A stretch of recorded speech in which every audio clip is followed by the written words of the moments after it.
મને કહેવાનું મન એટલા માટે થાય છે કે તમે એને બતાવ્યું સમજદાર છે, આપણો ખજૂરભાઈ એકલો ન પડી જાય યાર. સત્યના માર્ગે હાલવું છે. શું કામ ઘણા નથી બોલતા કે ભાઈ આમાં કોણ પડે? હવે મેં તો નક્કી જ કર્યું છે કે હું નીકળી છે ખાંદામાંથી, હવે ભલે થઈ જાય.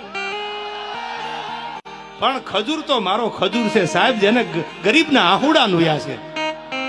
અને આજ તમે આની ભેળા નહીં હાલો, આજ તમે સત્યની હારે નહીં હાલો, તો તમે હાલશો કીધી તો મને કહેતા જાવ એટલે આગલા ડાયરા મને ખબર પડે બોલવાની. હાલવું છે ને ખજૂરભાઈ?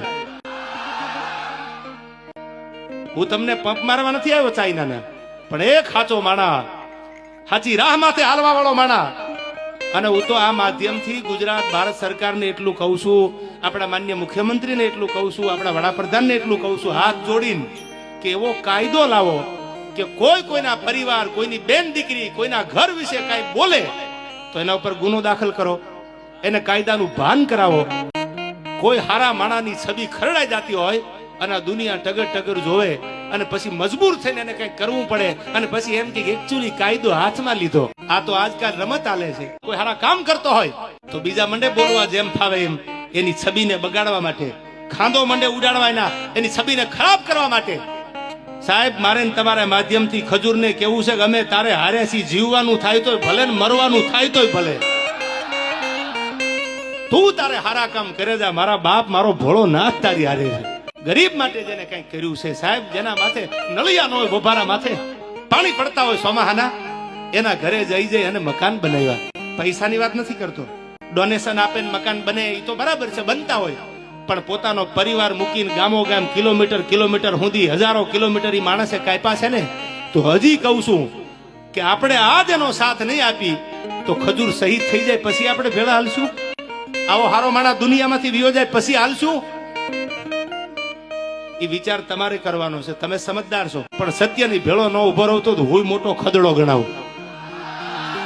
અને જે થશે એ હવે ભરી પીશું, નસીબ અમારા અને મારા ખજૂરના. પણ તમને એટલું કહું છું કે મારા બાપ, જો તમે સમજદાર હોય, તમે ભણેલા ગણેલા હોય, તમારી આંખે જો જોતા હોય ને, તો આજ આ કળિયુગનો આપણો રામ ઈ ખજૂરને એકલો ન મુકતા ગમે એ થઈ જાય, ભેળા હાલવું છે યાર. એની મોરલ નો તૂટી જાય, એના કામ નો બંધ થઈ જાય. આ એની મોરલ તોડવા માટે, એની મેન્ટાલિટી ડાઉન કરવા માટેના પ્રયાસો હાલે છે. અને આ ટાણે જો તમે મારી કે હું કે તમે ખજૂર ભેળા ન રહી તો રે કોણ? એને એના કાકાના દીકરાનું મકાન બનાવ્યું, એને એના માસીના દીકરાનું મકાન બનાવ્યું, એને એના ફૂઈના દીકરાનું મકાન બનાવ્યું? ના, એને તો એક એક ગરીબના મકાન બનાવ્યા છે. એ ચાહે કોઈ પણ હોય, ઝૂંપડામાં રહેતો હોય, નાનો માણા હોય, કોઈ પણ જ્ઞાતિનો હોય, તો હજી એકવાર આકલો કરીને કહી દો કે આપણે જીવીને મરીએ ત્યાં સુધી કોની ભેળું રહેવું છે યાર? હા ડાયરો, હા યાર, આજ આપણે સત્યનો સાથ આપવો છે. બધાને કહું છું, હવે પછી સોશિયલ મીડિયામાં જ્યાં જ્યાં આવું થાય, તમને એવું લાગે કે સાચો માણસ એના પરિવાર વિશે, એની છબીને બગાડવા માટે આ થાય છે, તો ઉભા રહેજો. અને ટગર જો તમે જોશો ને તો એટલું યાદ રાખજો, 10 વર્ષ પછી, 5 વર્ષ પછી આ ઓડિયન્સમાં બેઠા ને, એનો દીકરો દાતાર બનશે, એનો દીકરો કલાકાર બનશે, આ બેઠા એમાંથી એનો દીકરો કથાકાર બનશે. તેથી આ અમારી હાલત છે ને, એ જ હાલત તમારા દીકરાની થવાની છે, એટલું યાદ રાખજો. આ કોઈની જાગીર નથી, દેવા ખબર તો આજ છે, કાલ નહીં હોય તો કોઈ બીજા ગાતા હશે. તમારો દીકરો કલાકાર બનવાનો છે, તમારો દીકરો ખજૂર જેવો દાતાર બને, કોઈ 5 મકાન કોકના બનાવે. આજ જો ટગર જોશો તો કાલ દીને આવતા વાર નહીં લાગે. સત્યને સાથ આપજો.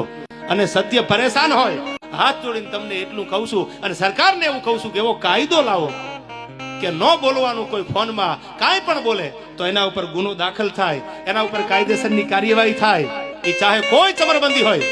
અને જો આટલું નહીં થાય તો મને નથી લાગતું આ ગુજરાતની આવનારી પેઢીનું ભવિષ્ય ઉજળું થાય.